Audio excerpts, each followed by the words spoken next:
Hello there, welcome to Wednesday. It is Wednesday, August the 19th, 2026. It's the Daily Crack Show with me, Sean G, right here on Global Irish Radio. Coming at you live from just outside Castlebar in the county of Mayo on what is a rather unsettled day in terms of the weather. It's rather wintry out there at times.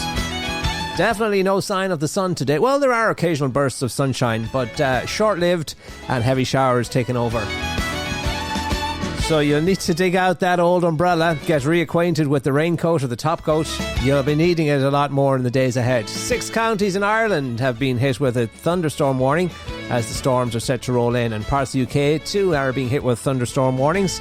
So the weather, gone is the heat, and now it's, the aftermath. Downpours are set to continue into Wednesday throughout the afternoon. Yesterday was a horrible out day. Didn't get outside at all yesterday. Well, maybe for a little bit in the morning. But in the afternoon, the long walk. We didn't get the long walk in yesterday because of the rain, consistent. The worst kind of rain that just wears you, grinds you down. No breaking it at all. But anyway, that's the weather. Soft all day. Squally showers as well. Kind of blustery. As I say, it's wintry out there, so wrap up well if you're heading out. We hope you're well this Wednesday. The good news is you're halfway through the week. Stay in the race. You can do it. You can do it. Today is a national day of action with regards to road safety, a crackdown on distracted driving, specifically mobile phone use. So on Garda Síochána are out in numbers today, trying to catch you out on that front, because as it turns out, we cannot put the damn things down. That's what the statistics are telling us as well. 48% of us admit to taking phones or having the old cell phone in our hands when we are driving. 52% of us actually put it up to our ear when, you have the hands-free thing and all that, but up to 52% of people actually put the phone up to their ear in the conventional way. So it's kind of hard when you're driving a manual car to change the gears and drink your coffee and watch what's happening on the road and be on the telephone. So watch out, the guards are looking for you today. It's, as I say, a national day of action, emphasising road safety, particularly distracted driving, which is one of the leading causes apparently these days for road traffic accidents, more than speed or drink driving. And the goal of the campaign, what they want to accomplish essentially, is to make mobile phone or cell phone use socially unacceptable.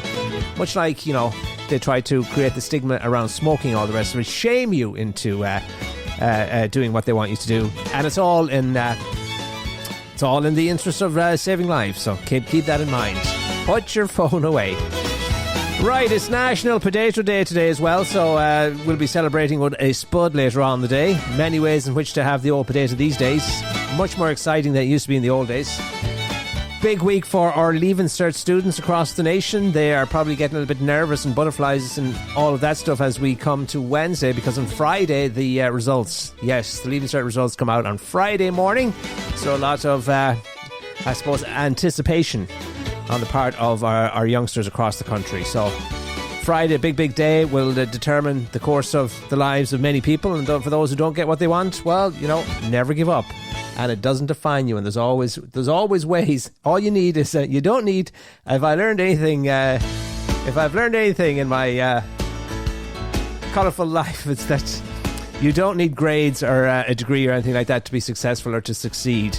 In fact, drive and perseverance, enthusiasm, self-belief, these are the things. I would trade a degree. I would trade my hotel management degree in the morning for a degree in street smarts. That's what you need, friends, to be successful. And in fact, if you look at a lot of the most successful entrepreneurs all around the world, the attributes that they share are, as I mentioned, self-belief and never giving up, that kind of thing. That's what you need in abundance. If you have those things and you have the right outlook and personality, the world is your oyster. So don't be worried about a bit of paper with a few grades. The real smart people, they don't necessarily get the best grades, but they buy and sell. They end up hiring the people who get the top grades and that kind of stuff. So there you go. Friday is just another day. We hope you're well, friends. The Daily Crack Show with me, Sean G, here on Global Irish Radio. dailycrack.com is where you'll find us online. Check it out. Come on in, have a look around. Have yourself a cup on tea O'Toole. And we got a lot of things on there for you. We are broadcasting live, of course, Monday, Wednesdays and Fridays, 3 o'clock hour, and then it's available anytime at thedailycrack.com. But you can find your way through the day's headlines, what it says in the papers, all of that nice stuff tucked away there on our brand new website, thedailycrack.com. So do check that one out. Lots to talk about, lots happening on the programme today. Hopefully you can stay with us for the hour and spread the good word. Streaming on globalirishradio.com. Download the app if you haven't. For God's sake, if you haven't downloaded it already, download the app. Now, Mullingar has a brand new claim to fame. Yep, the land of Joe Dolan and Niall Horan is also now the home of the home to the 2026 International Rose of Tralee, a popular winner and a profile in courage, I think it's fair to say. She wowed the nation on Monday night. And lots of coverage of the 2026 International Rose of Tralee in a lot of our papers today. She's on the telly, she's on the radio, she's on your social media feeds. A lovely girl she is, a courageous young lady she is. As I say, she's from the town of Mullingar. She represented Westmeath. Queileen, her name is in Irish too. A lovely girl, Queileen Ní Coile. She was crowned the 2026 Rose Tree last night. Myself and Margaret watched it both nights. Got to see the first time I think we did that in a long time, because it's a long broadcast. Goes on for 3 to 4 hours each night, but it culminates with the winner, and that all happened Tuesday night. She's a 25-year-old, and as I said, she had on Monday night left the audience completely moved by sharing her personal journey with alopecia. She mixes retail work with studying to become a wig maker, and all of that was inspired by her losing her hair to alopecia at the age of 15 years of age. Imagine. And she talked about that very candidly, very openly. And, the impact of that, because it's not just hair, it's so much more than hair. And she spoke, she connected with people. And, when you lose your hair, sometimes you lose, you're, especially at a young age, 15 years old, and you're a girl. It's a tough sentence. But anyway, she was very inspirational, I have to say. In fact, we have a little clip of her. Yes, we have a little clip of the 2026 International Rose of Tralee. And this was a little snippet from her interview on stage with Catherine Thomas. And you'll see, if you haven't already seen her or heard her, you'll see what I mean in terms of being courageous and inspirational. Here she is during the course of her little interview on the telly on Monday night. What message do you have for any little girl or any little boy watching that's not maybe even just suffering with alopecia, but body image, or it's just not feeling confident right now? Embrace the imperfections, definitely. I think I've really tried to live as my authentic self, unapologetically, and I think that's something we need to do, because we're so hard on ourselves, and we're all different and special in many ways, just like my fellow roses. And I just so happen to have patchy hair loss, and that's why I decided not even to shave my head today. I just wanted to this is you. Me. Yeah, be unapologetically you, and you're fabulous. Ladies and gentlemen, it is our Westmeath Rose. Welcome, Queileen. There you go, friends. Inspirational advice. Be unapologetically you, and that's exactly what she is. And for her troubles, as I say, wowed the nation, wowed the judges too. So she is the 2026 International Rose of Tralee. Busy year ahead of her. Lots of things happening. She gets looking at the prizes, some nice prizes, and gets a brand new car for the use. She gets to use that for the whole year. I think she has to give it back, but she gets to use it for a year. She gets about 25,000 in travel bursary, so towards her travel all around the world, representing the Rose Tralee. Free hotel stays in Kerry anytime she's there on Rose business. And of course, as all former Roses will tell you, once a Rose, always a Rose. She carried herself very, very well. An inspiration to all of us, I think. And as I say, very, very courageous. And, a lot of people were in shock. She took off she looked so pretty. And then she is so pretty. And then she took off the wig, and everybody, and, she was so natural about this whole thing. And it was amazing. I think we cried a little bit. I think a lot of people did. She touched a chord, and we were happy. I think everybody was very, very happy seeing the choice of the judges this year. So we wish her well, and of course, a famous face from the past in the audience, or down at Tralee for this year's Rose Festival. Ryan Tubridy was there. He shared a picture of himself and his wife, Dr. Claire, who herself was a Rose back in, I think it was 2010. Ryan Tubridy, of course, presented the Rose of Tralee back in 2003, 2004, in the days before Dáil Ó Sé made it his own. But anyway, there, a nice picture of Ryan and his wife now. That he met her, well, she was a Rose. I'm not sure where he met her, given that he presented the Rose Festival, or the Rose Tree, back in 2003, 2004, and she was a Rose in 2010. Perhaps they were moving in the same circles and through the publicity circuit and all of that, Ryan being the big name that he was back round about then in RTE radio and television. But anyway, as I said, they're looking well. Nice picture of them. Ryan is in the tux.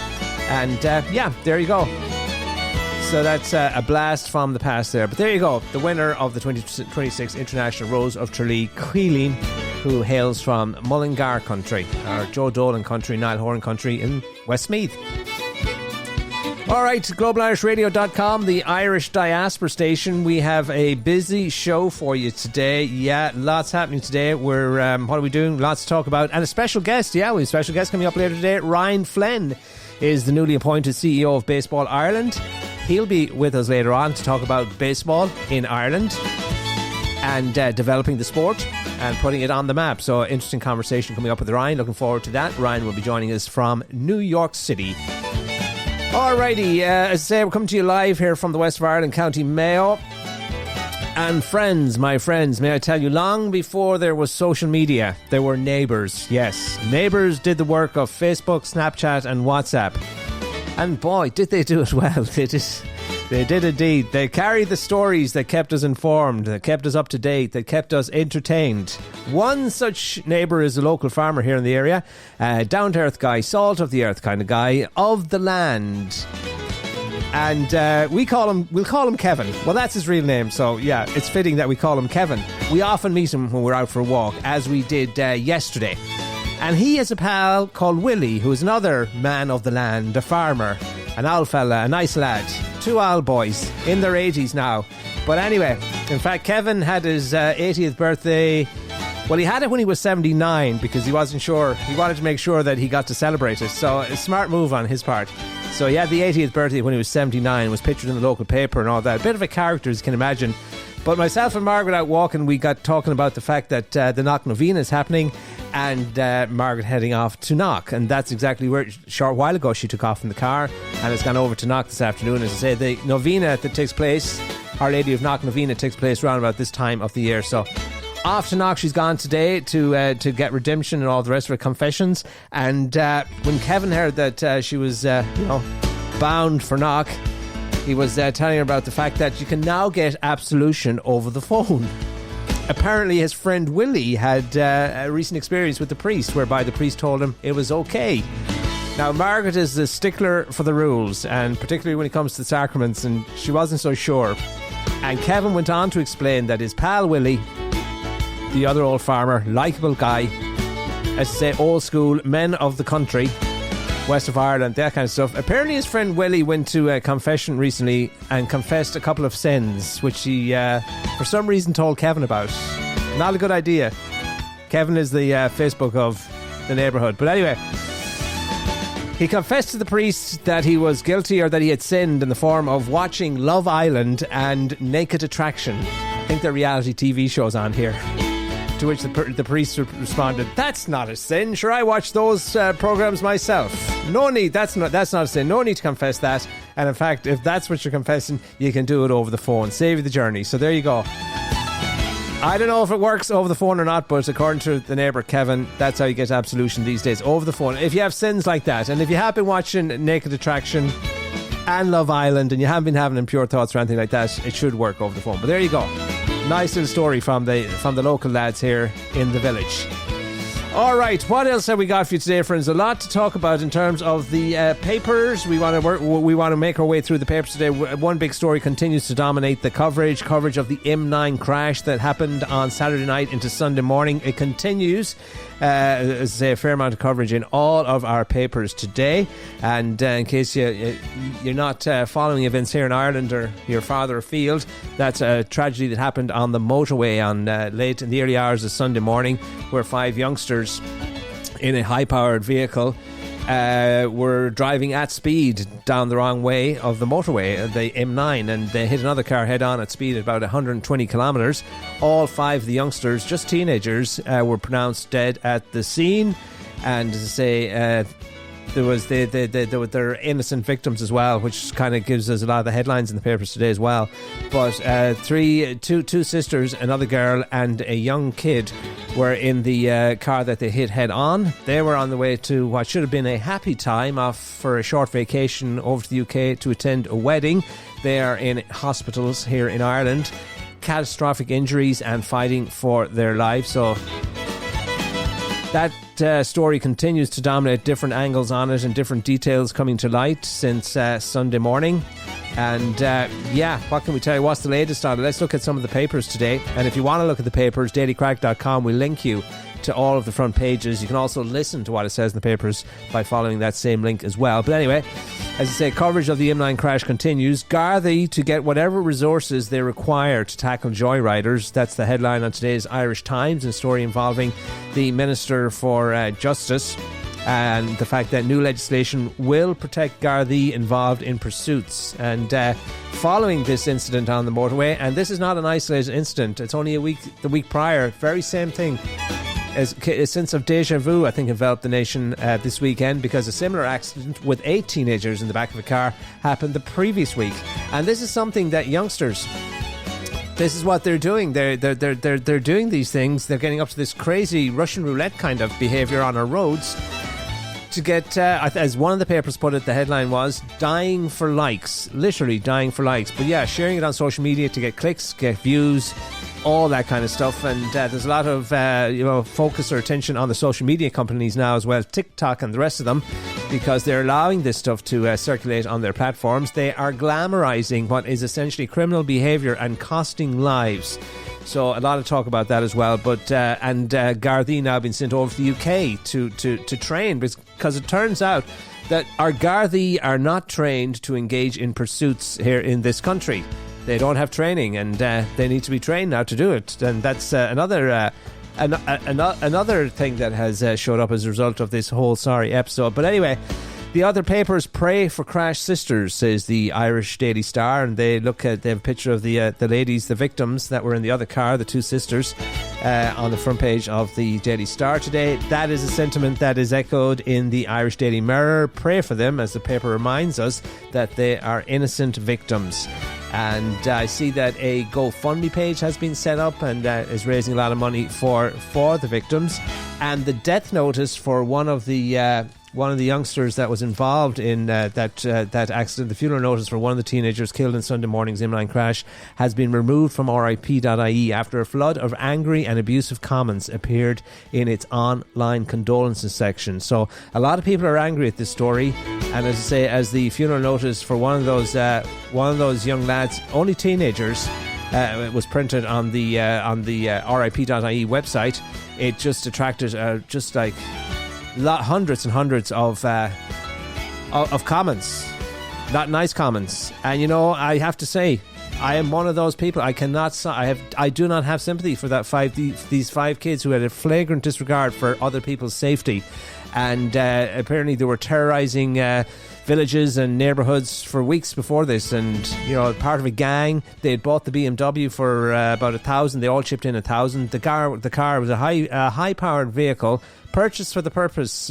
They call it a company cars, purchased for the purpose of getting up to these crazy escapades on the expressway and the motorways and stuff like that. But anyway, I cannot feel sympathy for those people that endanger the lives of other people, and countless other people as well, and have inflicted such pain and suffering on those 3 girls and the child that was in the car that they struck on Sunday morning. So it's hard to have sympathy for them. And then the parents, you have to ask yourself, where were the parents in all of this? And they, if you ask me, should be facing charges after the funerals are done with. I think these parents, these kids are 15, 16, 17-year-old, they're minors. Why are they out at 3 o'clock in the morning terrorising? They were apparently coming from a burglary or something like that, and then to evade Gardaí, they went down Well, they do it anyway, and not 24 hours later, we heard another case in Cork where youngsters doing the same thing.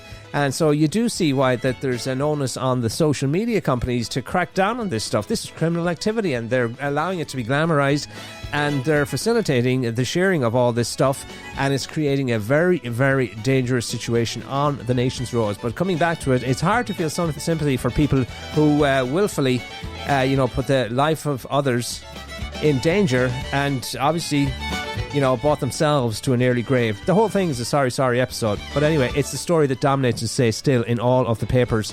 What else can we tell you? The Herald tells us that the leader of the gang was out on bail, and then the Daily Mail, the headline there, teens BMW was bought for €100 5 days before the fatal crash. Initially, Gardaí thought that the vehicle was stolen because they have been involved in stealing cars, that particular gang.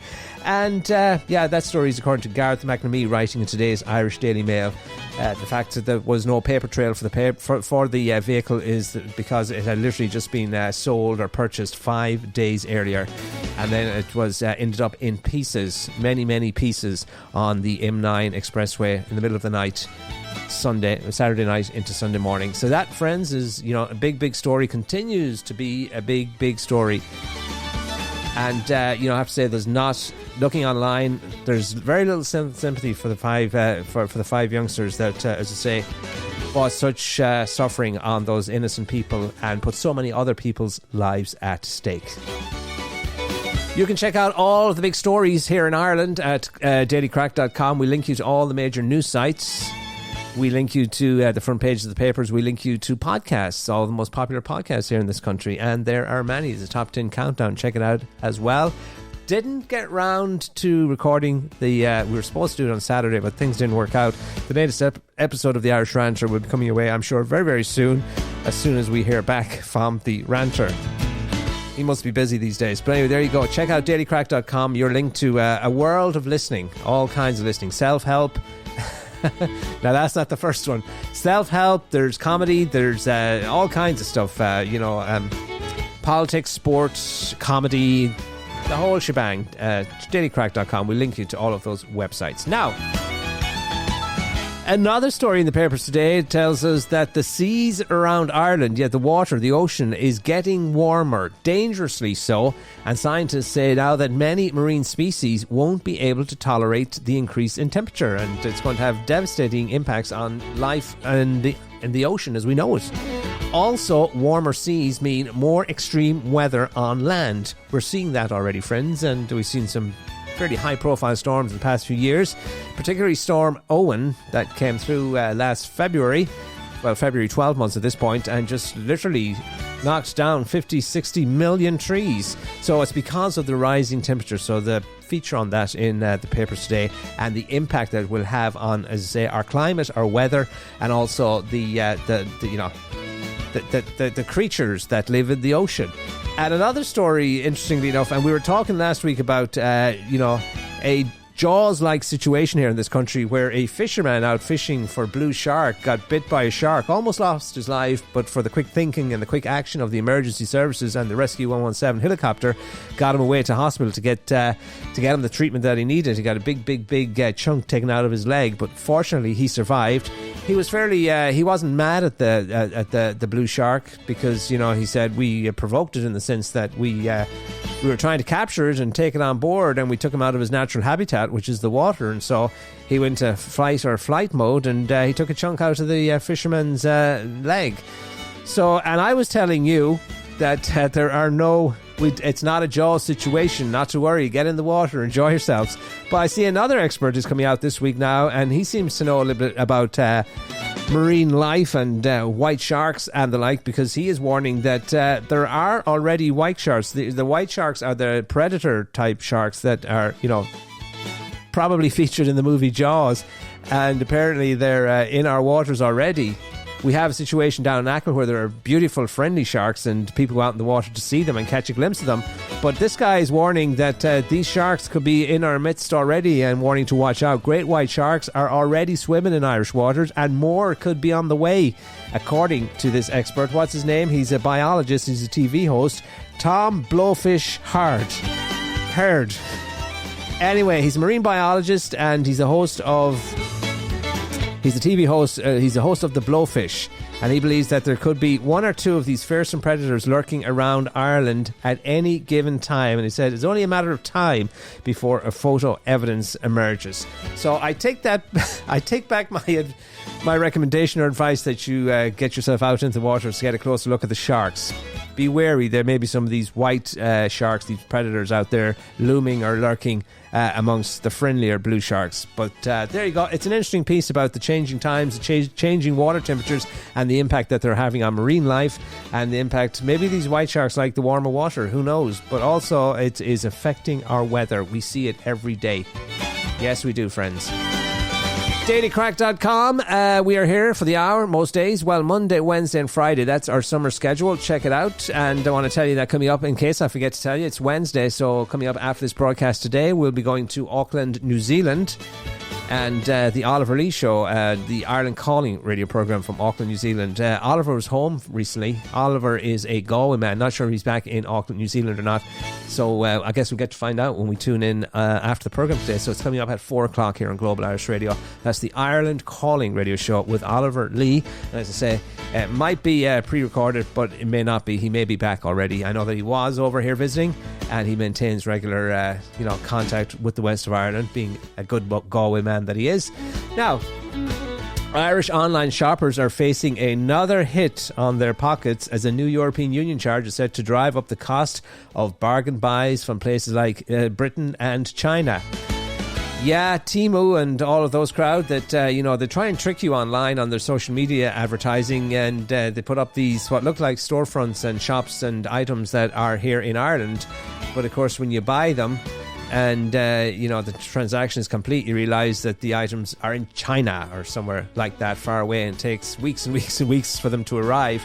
But now, not only are you going to have to wait, not only do you have to wait a long time for them to come, you're going to be hit in the pocket as well. That is, that is the latest, and they're constantly in your pockets, aren't they? Let us give you the details. Irish shoppers face another hit when ordering cheap goods from outside the EU, with a $2 handling charge set to be added to the $3 customs charge already in place. So some time back, they put in place this $3 customs charge on goods from outside the EU. And remember, for us here in Ireland, Brexit had a big impact on us and our shopping habits, because goods coming from Britain across the water were, before that, part of the EU, and so they weren't subject to these custom charges. All of a sudden, you have Brexit and Britain outside the EU. That meant we had to reach deeper into our pockets to pay the charges and the fees and the customs charges. And now to process all these custom charges, they're putting a handling fee in place. So another $2 on top of the $3 brings it to $5 on most packages coming through the mail from outside EU destinations. And all the good stuff comes from outside the EU. So suddenly these cheap knockoff things from China won't be so cheap anymore once they get done with levying all of these charges. So people not too happy about that. And of course, Irish people, the store that Irish people, or the Amazon store for Ireland, used to be in the UK, but people started circumventing that in the aftermath of Brexit and started buying the stuff from Germany because they wanted to circumvent those custom charges and fees. And then, of course, Amazon opened up an Irish operation, but people say the prices here in Ireland are too high. It's cheaper to get the goods from Germany. But that's the latest. It's a story that's getting a fair amount of attention, fair amount of coverage, and I see the Sinn Féin finance spokesperson, Pierce Doherty, has been blasting the charges as another nasty shock for cash-strapped households.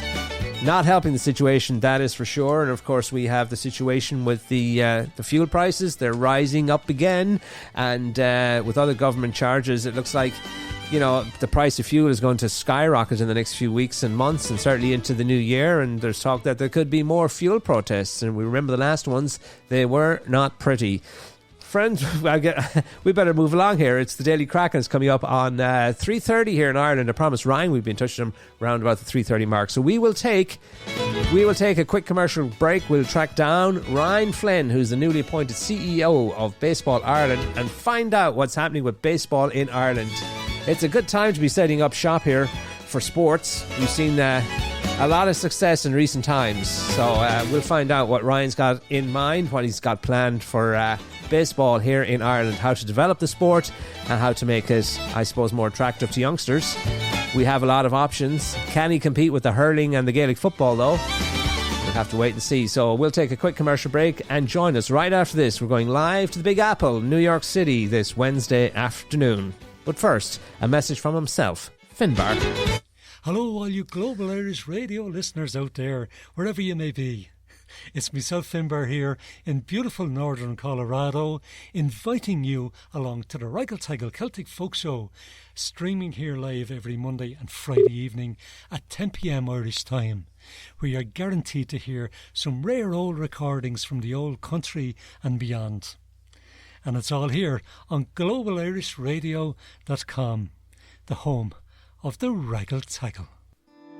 Listen to the Raggle Taggle on Global Irish Radio. You're listening to Sean G on Global Irish Radio.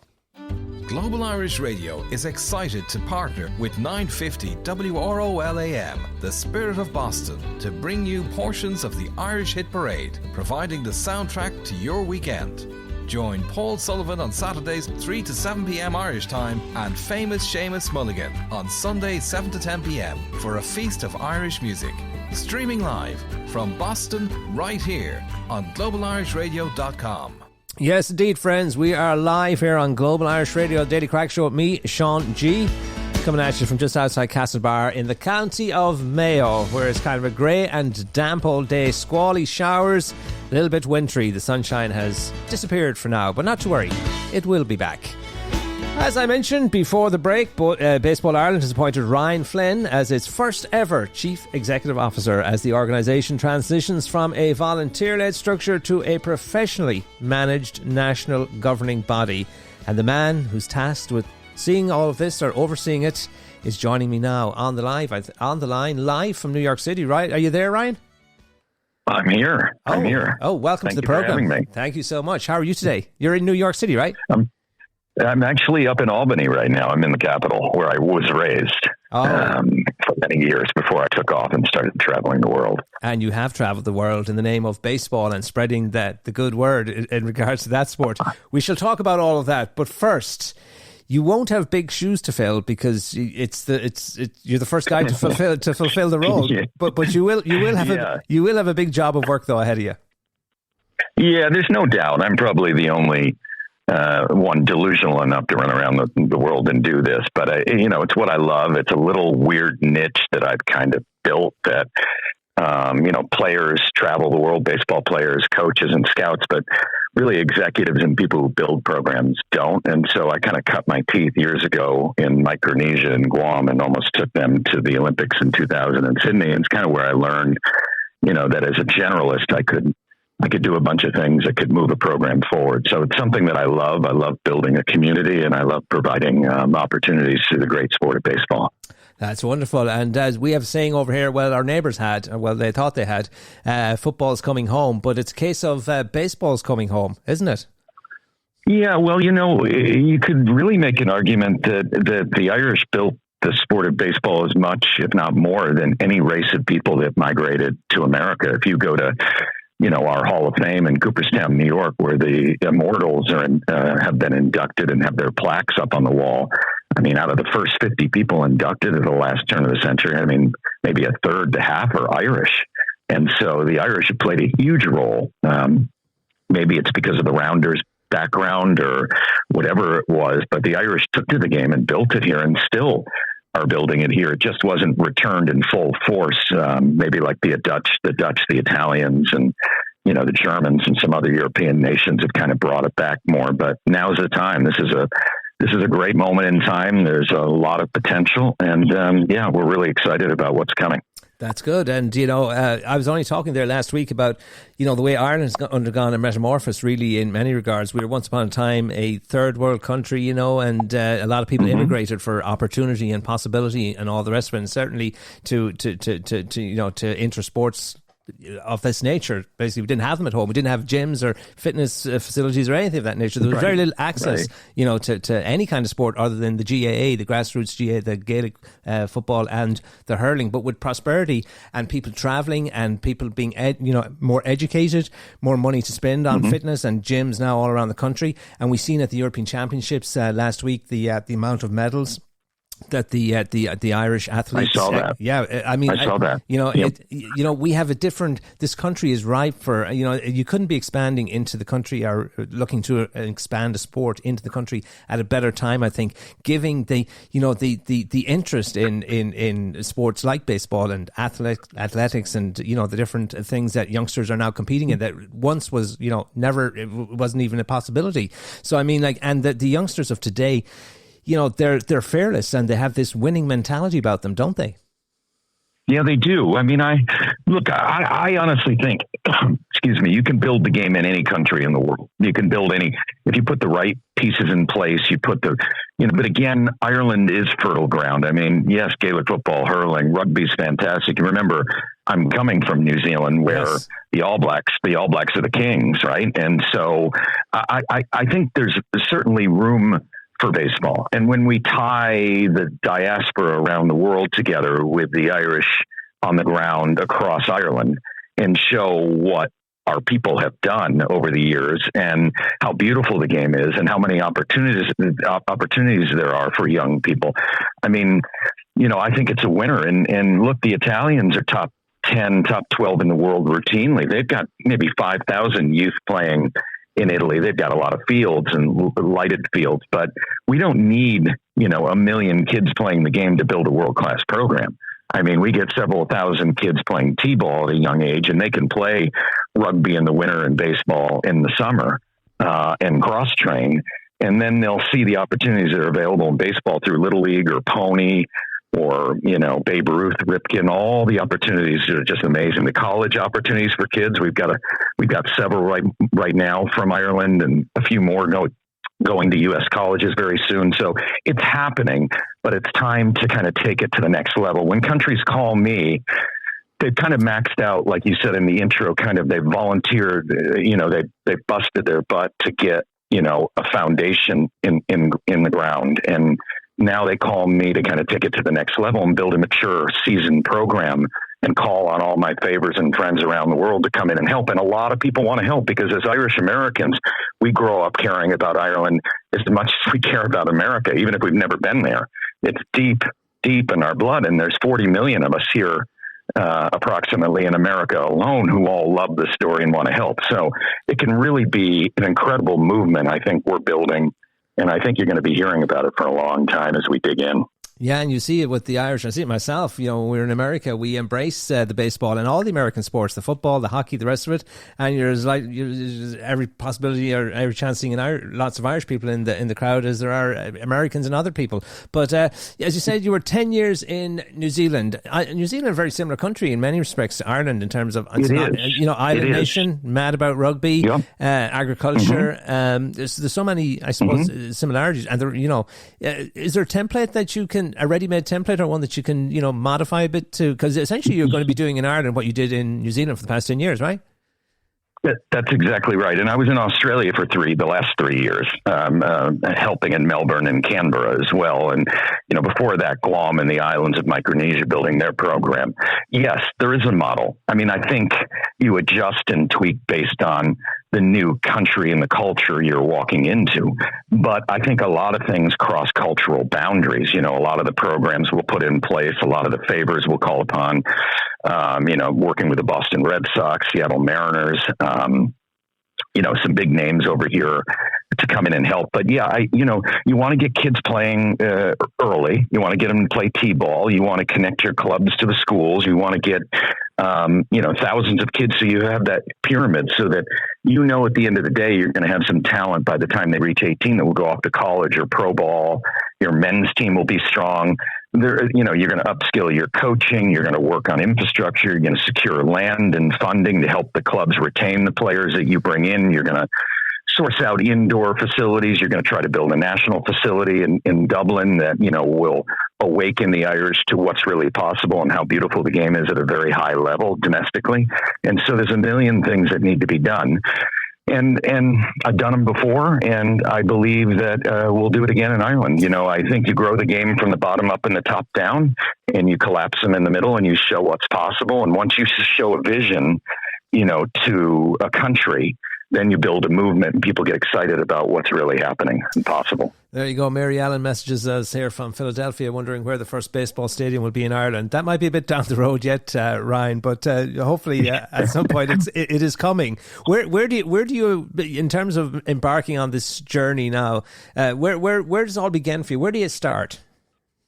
Yeah, well, I'm here. This is the first time I've ever taken a role where I'm on two contracts. First contract for 6 months in America. I've never had to go to another country to raise awareness and funds to get to a third country. But I'm here through the beginning of October, and then I land in Dublin, just get a semi-furnished apartment and buy a car and go to work. And what we'll do is I'll meet with everyone in the country, all the key stakeholders, my board of directors who are my employers in Dublin. And then I'll go to Cork and Belfast and Waterford, where we have clubs. Waterford's rising up right now, which is pretty exciting. And I'll just kind of stress test and see what they need. I'm already talking to a lot of them. And then I'll just go to work, more fundraising, bringing in coaches from America and around the world to help upskill our coaches.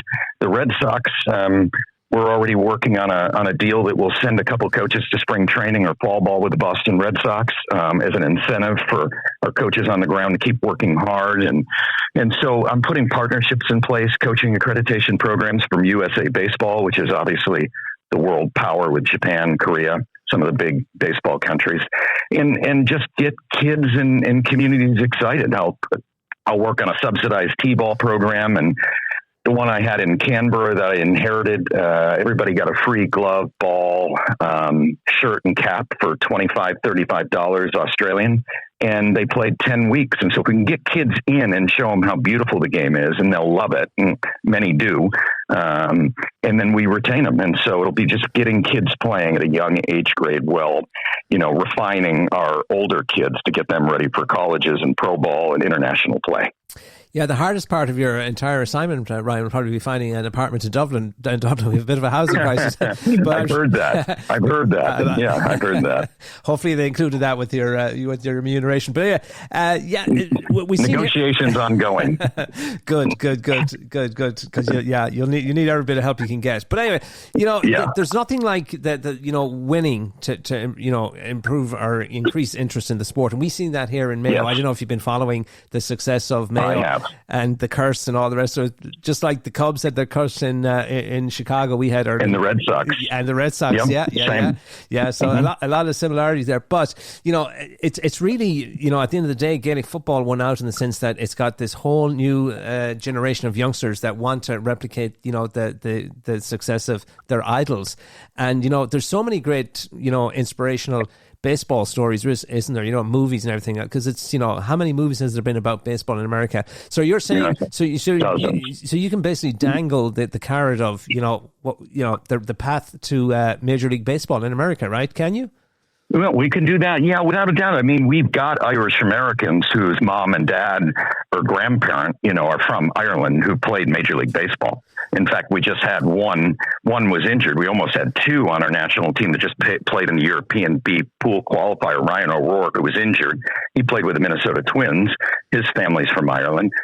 And we had our right fielder, Colin, he played with the Milwaukee Brewers. I mean, we've had success stories. We've got Patrick Mitchell, who plays in Connecticut. He plays college ball. He's from Dublin. I mean, we're going to have to showcase, when you build a program like this, it's a minority sport. You've got to get people excited. You've got to show pathways. It's hard to play a minority sport in a country. Any minority sport in any country, it's just easier to go play Gaelic football or hurling or rugby because all the facilities are there. The competition is great every weekend. So you just rock up with your kid and you play. It's harder with a sport like baseball that's growing because you've got to put up the backstop. You've got to rake the field. These people are, so they have to see that there's pathways, and we have as many pathways. Well, I'd say we have more pathways, if it matters to families, for than a lot of sports currently in Ireland, because baseball has a little league pathway, the Babe Ruth pathway. Kids can travel the world when they're 11 years old to play in major tournaments. And they can see the world, the cultural exchanges, and then the collegiate and pro pathway are so big. You can play all over Europe, you can play in Asia, and of course, America. You can try to get to Major League Baseball. And so I think you sell what you have, you show a vision and a passion, and you work with the people that want to roll up their sleeves, and you build a community. And I have no doubt we can do that in Ireland. And I suspect, Ryan, you have a bit of a fundraising role to play as well, do you? I do. That's always part of this job anywhere in the world. And right now it's 95% of my life. So we have a big event in Yonkers at Rory Dolan's, who's Irish, who opened that pub. He opened that pub in maybe 30 years ago. He's a great human being.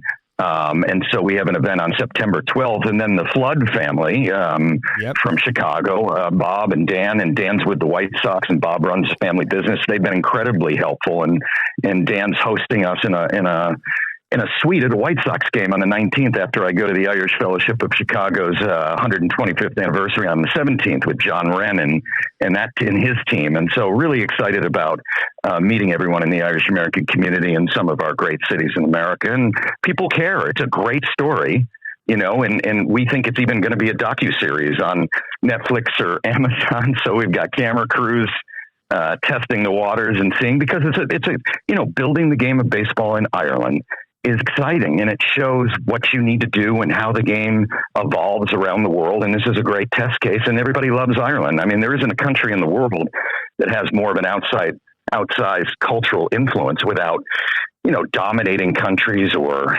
taking over countries. It's just through wit and culture and literature and song, and it's a very unique culture in the world. It is, the Irish culture. Yeah. And there's a lot of success and money in the Irish diaspora, and people that still have strong ties to the country. And I suspect the reaction is fairly positive when you talk about opening up the sport of baseball in Ireland. People love it. Yeah, right. People love it. People love it. Like you combine two of the things that people love in this country and around the world, baseball and Ireland. And you combine it and say, we're going to build a movement. Something's coming, and get people excited, because it's very possible and it's going to be reality. And so people want to play a role. I have coaches calling me. What can we do to help? I built a full volunteer team of fundraisers, social media, traditional media people that just want to help. Everybody's trying to help, because Irish Americans love Ireland. They love it deeply. We grow up with it in our head all the time. And it might be corny a little bit, some things we do to the Irish on my board of directors. I laugh about it a little bit, like some of the things we do with the shamrocks and bright green crap and, whatever. But that's the green beer and green bagels in New York. And so, but it's what we do, and we love it. I was an altar boy and a Boy Scout and Irish, Ryan Flynn, and so for me, this is almost a homecoming. My family migrated in the 1830s from County Westmeath and stayed in upstate New York. And so my family's very proud, and my friends are all helping, and everybody loves this story. It's to be a great, we can build a world-class program in Ireland and provide a ton of opportunities for kids. And what's wrong with that? That's 100% positive. That's all that is, really. Absolutely. Is it too early to dare to dream about an Irish team in the World Series? No, the World Baseball Classic? No, it isn't. No, it isn't. Look, it's a process. You've got to build domestic players and bring them together with your pro and collegiate players around the world. We even have players in Australia that could play for us that have played pro ball who are Irish. New Zealand, probably. I have no idea. But if we do it right and bring in the right coaching and infrastructure and develop some of our kids who are 15 to 21 to 22 and bring in the right players from around the world and put the right mix together on the field, I think we can play with anybody in Europe, the Dutch, the Italians, the Czechs, the Germans, the Spanish, UK, and the Israelis. And so we'll make a run at the European B pool qualifier in less than 24 months and hopefully win that and move up to the A pool. And, and Major League Baseball and the World Baseball Softball Confederation will see that our numbers are growing on the ground and we're starting to win with our men's team and some other teams. And then I expect, I'd like to believe within the next 8 or so years, we could get into the World Baseball Classic, which is our World Cup, for baseball globally. Okay, I was just going to say before we finish up, fast forward 10 years of that fella Ryan Flynn being in charge, and paint us a picture of the landscape of baseball here in Ireland. Yeah, a very mature sport that will never fall back again, that won't be, up and down, that'll be, have thousands and thousands of kids and young people playing the game, and adults, men and women, girls and boys playing the game, merging with softball, which we're doing now, which is great, bringing the two diamond sports together, having clubs that have everything they need, very mature, well-run clubs with full facilities, even if they share it with a winter code and, a change of seasons. But, just providing a ton of opportunities, seeing teams travel every year, kids going to spring training, going to colleges and, playing with the best in Europe. Again, the best in Europe are doing big things. The Italians, the Dutch, the Czechs are 15th in the world now. They've moved up really quickly. We can do all of that, and we should do all of that. People are asking, where is Ireland? Well, here we come now. Here we come. Here we come. Watch this space. And Ryan, you're a communications guy as well, and I think you had some time in journalism. You should probably be doing your own. You should probably be doing your own podcast as well. Everybody else is doing one. But anyway, I should. As a communications guy, so what's the message to people? Well, the message is get on board, and find me at rflynn at baseballireland.com. I'm easy to find. That's up online on our website, where we've got events in Chicago, New York. I'm running to Boston and Philadelphia and meeting with people. If anybody wants to meet or give me a call or email me, let me know how you want to help. We're building a movement. We need everybody involved. This is so much bigger than myself or the board of directors. If we do it right, then, in 10 years, again, we'll be a pretty mature program that can compete with anyone and wake up the world to what the Irish can do in this game. We've already done it in America. It's time to bring it home to Ireland now. It certainly is, and we wish you well, Ryan, as you embark on this journey. And I suspect will you be undertaking a tour of the country when you arrive in 6 months' time or so? Yeah. That's right. In October, I expect to, get around the country pretty quickly, and I'm really excited about that. I haven't been to Ireland in a very long time, and it's one of the most beautiful spiritual countries in the world, so I'm ready. Have you still got cousins over here, no? Probably very distant. When I arrived in Court McSherry when I was only 22, 23 years old. This is a long time ago. And all the Flynns came out in the winter and picked me up and drove me fast through the country roads. And we arrived in a little pub in another town. And there was Noel Redding from Jimi Hendrix Experience playing bass in a little tiny pub on a Friday night. And the Flynn took me driving with a few pints in them fast along the country road. So that's what I remember. Well, there's a famous Flynn here in County Mayo as well. If you drop the name around here, it'll probably open a few doors for you as well. So, but anyway. Well, we're going to do that. I'm going to use whatever I got, Sean. Whatever I've got. The Flynn name will open doors in the west of Ireland anyway. We wish you well, Ryan, and thanks for taking a little bit of time to be with us today. I suspect we'll be hearing a lot more about baseball then in the future if things go your way. We'll talk again soon. It's definitely going to go our way. Good man yourself. Thanks again, Ryan. We'll talk to you. All right. Thanks for having me. All right. That's Ryan joining us live from New York, and very enthusiastic, excited about the prospect of baseball here in Ireland. It's a wonderful sport. There's nothing beats going to the ball game and having a good time. Who cares about the baseball as long as the bar is still open and there's good hot dogs? Here's a little clip that we found in the archives from 2016. Bill Murray singing that, take me out of the ball game thing that they have at Wrigley Field, which is, I think, the most amazing baseball stadium in the world, steeped in history, tradition, a wonderful place where you just escape the world.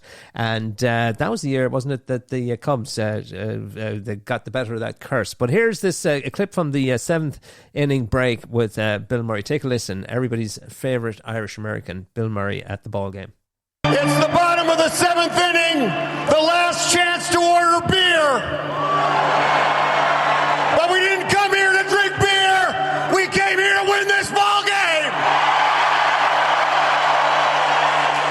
I said to the Uber boy, I said, take me out with the crowd.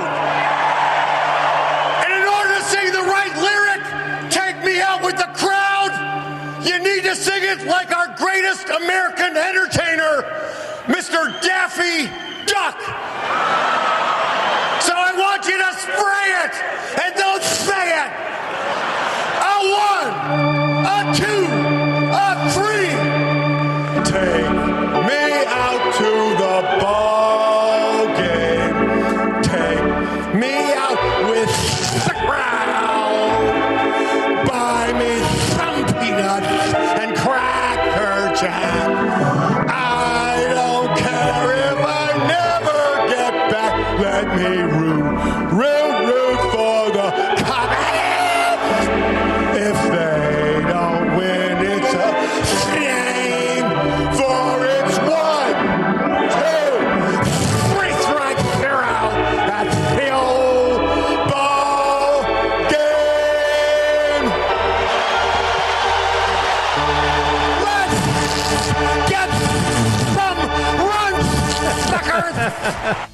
There you go, friends. That's the one and only Bill Murray out enjoying himself at a ball game in Chicago back in 2016.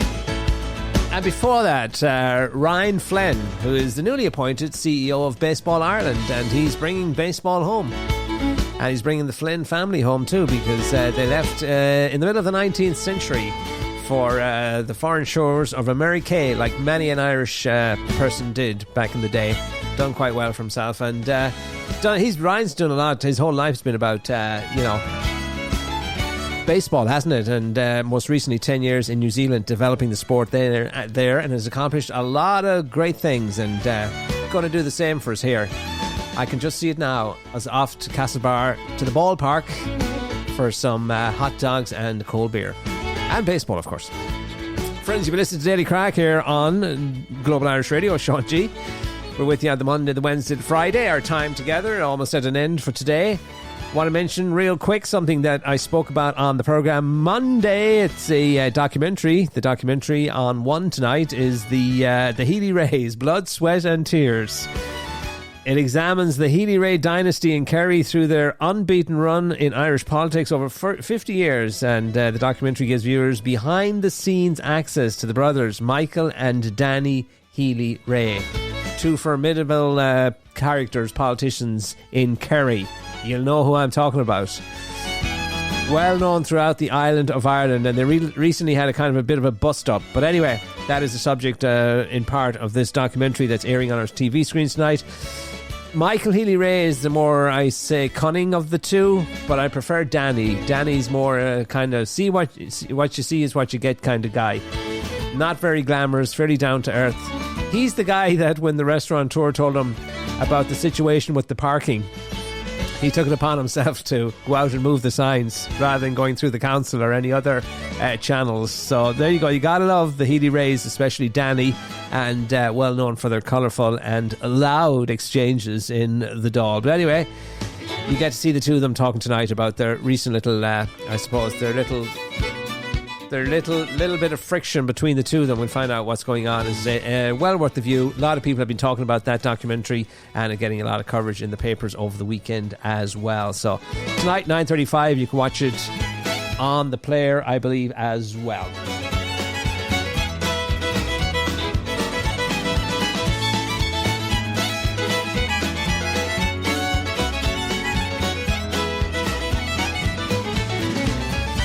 Once again, friends, thank you for being with us for the hour, and check us out at dailycrack.com for this and all previous episodes. Mentioned just finishing up on the programme on Monday the fact that the three amigos, Robert Mazel, Jimmy Buckley and Patrick Feeney, had a bit of a bust-up as well. Not just the Healy-Raes that are having a bust-up, but anyway, and now there are two. But they found a third guy. They replaced Buckley is out and Gary Gamble is in. Patrick Feeney, Robert Mazel have confirmed that the new member of the band, the Amigos, I think they might be changing the name there too for licensing or legal reasons. They'll have to go by something else. Maybe just the Amigos. I don't know, but it was a shock split. It caused a lot of people and fans by shock, to say the least, and they were upset at the tour being cancelled in the new year. So they struck while the iron was hot, Patrick and Robert, and they signed up Gary Gamble, and he is now the new member of what were the three Amigos. What's interesting is you talk about computers when they sell them and the fact that they're out of date the minute that you buy them. Well, there's a publication that's coming out this weekend, or it's out now in fact, and it's a profile or a spotlight on the band, the Three Amigos, and it hasn't aged well because a picture of the Three Amigos, the original Three Amigos, Robert Mazel, Jimmy Buckley and Patrick Feeney, and all about their life on stage, and there's a quote there from them: "There's a great camaraderie between the group. We help each other out." That was before they split, but there you go. So that article hasn't aged well. That's our lot for today, friends. Join us back here Friday for more of the same. studio@gir.ie if you ever feel the need to reach out to us here at the programme. Always good to hear from you. Thanks to Ryan Flynn, new CEO of Baseball Ireland, for being with us on the programme today, and you'll be hearing lots more, I suspect, of Ryan in the months ahead. He's going to be in New York for another 6 months doing some fundraising and raising the profile of the sport here in Ireland, but then it's over here and shoulder to the wheel, and he begins the big I suppose the exciting task of bringing baseball to the masses. We'll leave you with the Saw Doctors today and a world of good. Happy Wednesday. And stay tuned for Oliver Lee from Auckland, New Zealand for the Ireland Calling radio show right after this broadcast.